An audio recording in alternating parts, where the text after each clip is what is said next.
recognize for 5 minutes. Well, thank you, Mr. Chairman. Secretary Bunch, good to see you again. Appreciate you being here. Appreciate some of what you just said regarding the American story, and it's very important that we preserve the history and the heritage of our nation.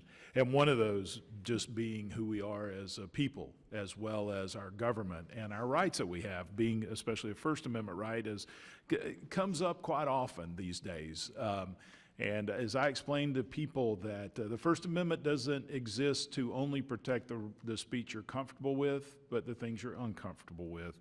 And it brings me to one of my favorite museums that you have as an Air Force veteran, as an aviator and aviation enthusiast, and it's one of the closest museums to Capitol Hill, which is one that I tend to visit frequently, especially when you do the movie nights or the IMAX. I think there's a lot of great things that goes on there. But earlier this year at the Air and Space Museum, you had to settle a lawsuit that was filed against the museum when students were kicked out for wearing pro-life hats.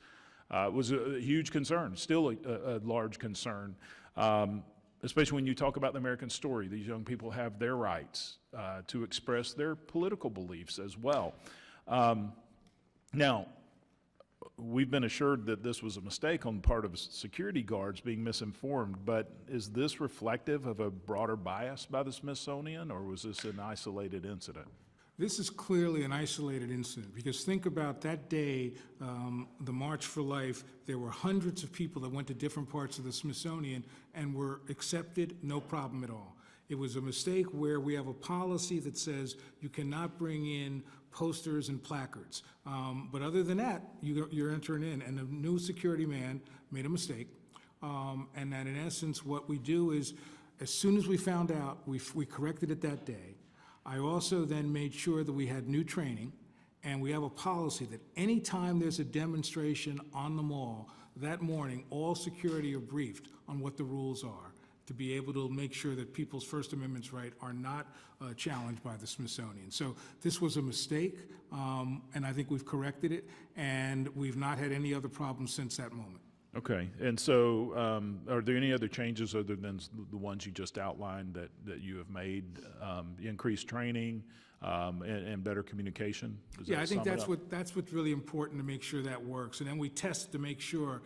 I get a briefing after every demonstration that anything happens. So we're on this as part of the process of improving the Smithsonian communication. But even if there was a demonstration, somebody shows up wearing a Life Matters shirt. Yep. They're fine. Okay. No problem. Move on to another subject. In 2022, Smithsonian hosted an annual Folklife Festival with the United Arab Emirates Ministry of Culture and Youth as the headline sponsor. This followed an announcement in 2017 of an agreement between the Smithsonian and the UAE to collaborate on cultural content and capacity development programs. It opens the question as to why a foreign nation would be allowed to sponsor an American Folklife Festival in the first place, or as you said, the American story. And what, if any, influence the UAE had on the curatorial decisions for the Folklife Festival? Months after this festival, the Washington Post reported that U.S. intelligence officials had compiled a classified report on the UAE's attempts to influence domestic American politics. So my question is, does the Smithsonian accept money from foreign nations to fund its exhibits and events?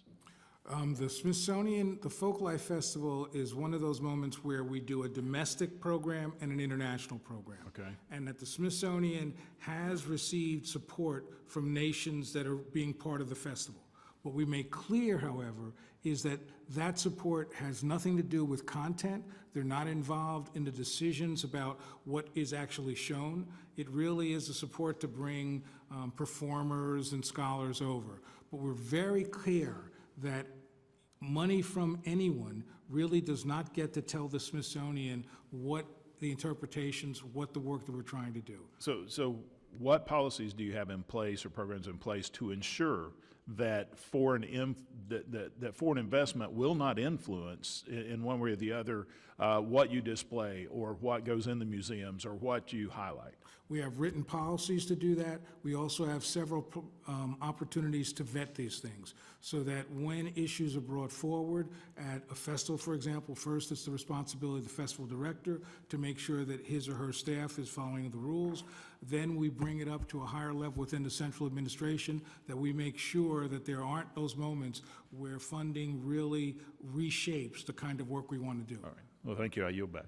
The gentleman yields back. Ms. Sewell is recognized for 5 minutes. Well, welcome, Secretary Bunch. It's a pleasure to see you again. As the representative of Alabama's Civil Rights District,